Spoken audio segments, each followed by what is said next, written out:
everyone. I know it's been a while since my last video, and I seem to be apologizing a lot for that, and I'm really sorry. There's just a lot going on. Anyway, it's 2 days before Thanksgiving, and why not start preparing your Thanksgiving meal now?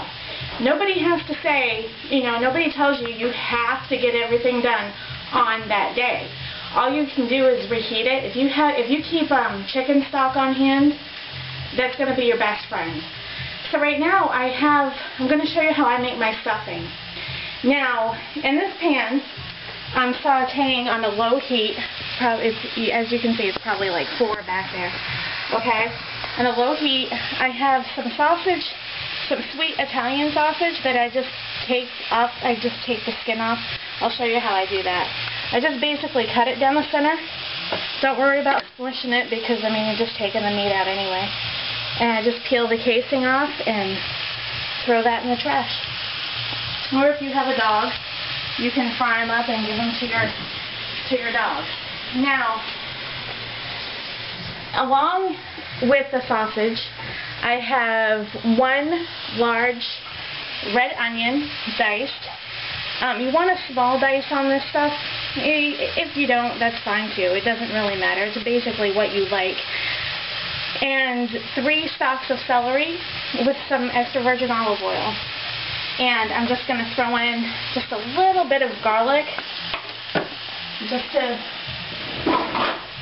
give it that little garlicky flavor. Everybody knows, if you don't know, I'm Italian, so I always have to have garlic, even in my stuffing, guys. I know. So I'm kind of funny that way. Let's see.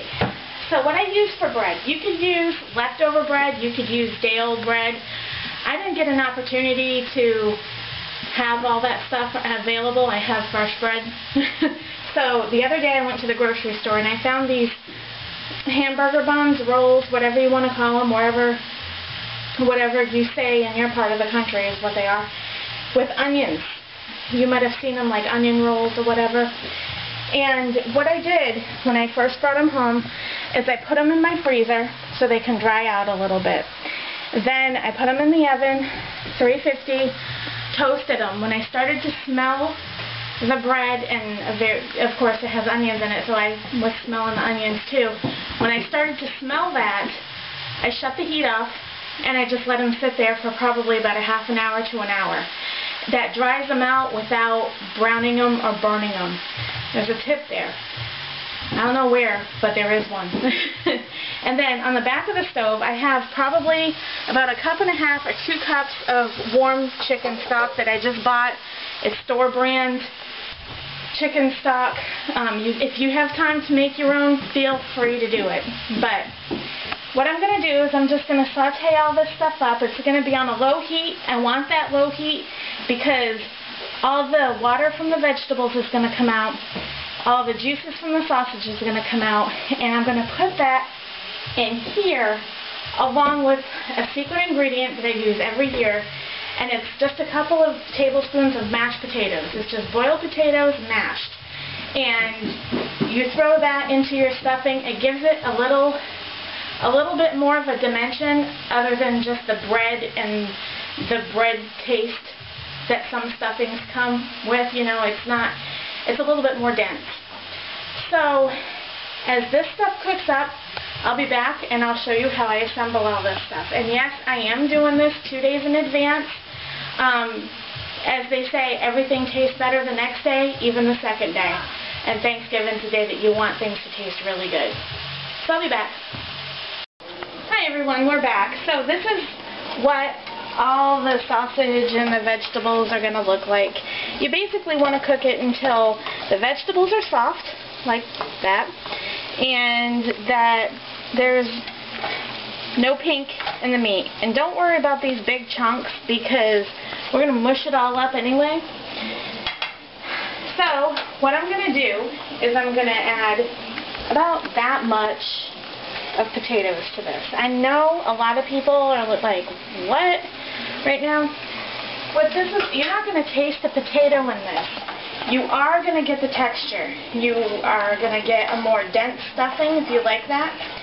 Oh, I forgot to mention, I added, I would say about 2 tablespoons worth of unsweetened cranberry juice in this. I sometimes keep cranberries or apples around, but I forgot to get them the other day. And how many times has that happened to you that you've gone to the store to prepare for Thanksgiving or Christmas dinners and forget things?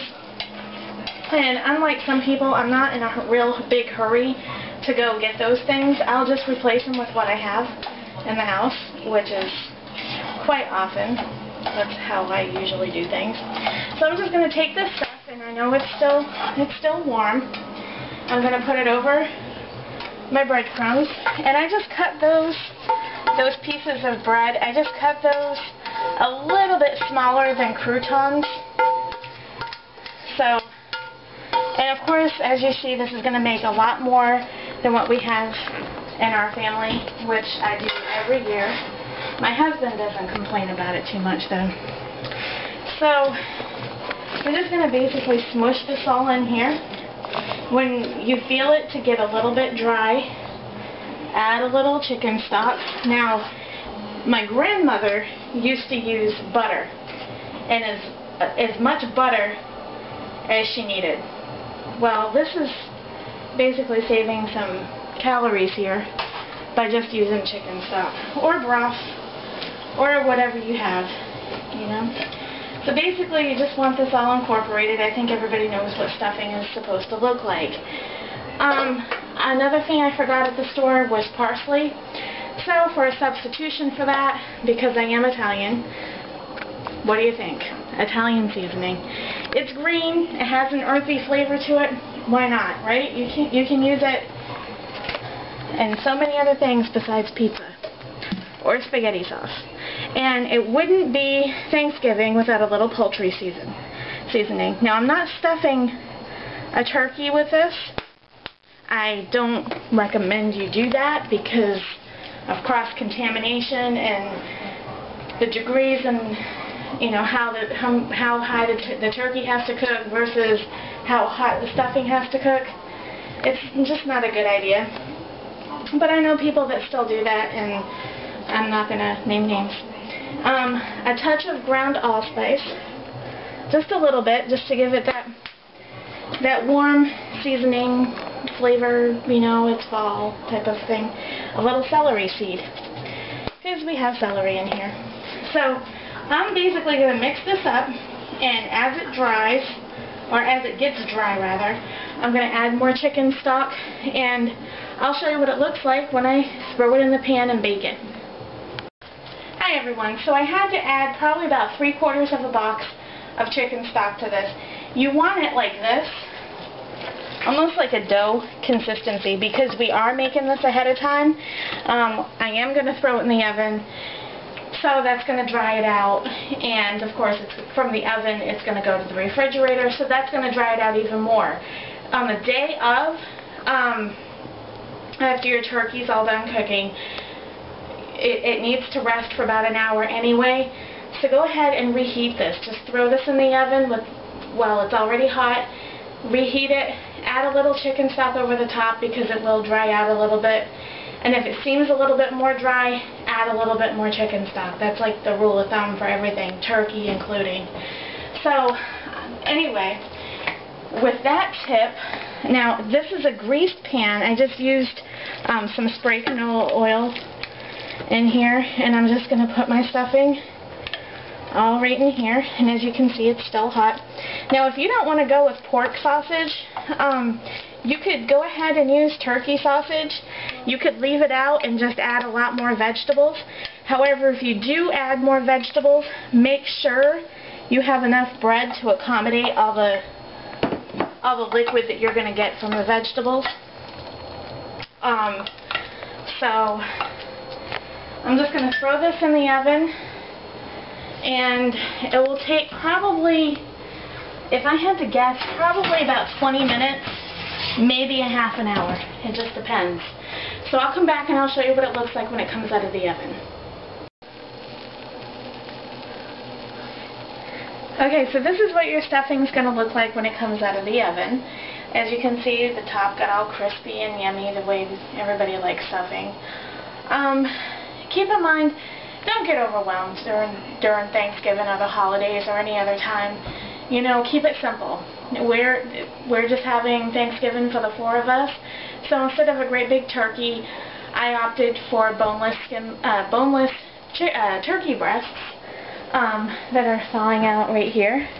And, you know, we're just going to keep it simple. They take about an hour in the oven to cook. If you don't like turkey, opt out for something else. Who says you have to stay traditional? So, until I have another video up again, Live, Laugh, and Love. Also, I'm going to be doing some non-traditional desserts for Thanksgiving because my family, we like the smell of pie, we like to have a slice or two, but a whole pie is way too much for our family. So I'm going to have some alternatives in case you don't like pie. So, live, laugh, and love all. Bye. You know what? My silly wife forgot to do the most important part of the video, and that's put me in it. No, actually, the taste test, which we always tag all the videos with, we kind of just got in a hurry and forgot about it, so now I shall do the taste test. I've had their stuffing here. We're going to have day after tomorrow with our turkey breast and all. Oh, hot. Got to blow on that, man. It put blisters on your tongues, and few things are more painful than a blistered tongue, believe me. No smooching going on if you got blisters on your tongue.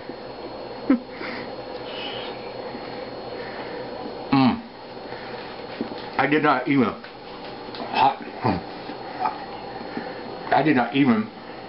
get a bite of the sausage in there, but I got the flavor of it right away. Outstanding. Try this stuff, you're going to love it. Catch y'all next time. Adios.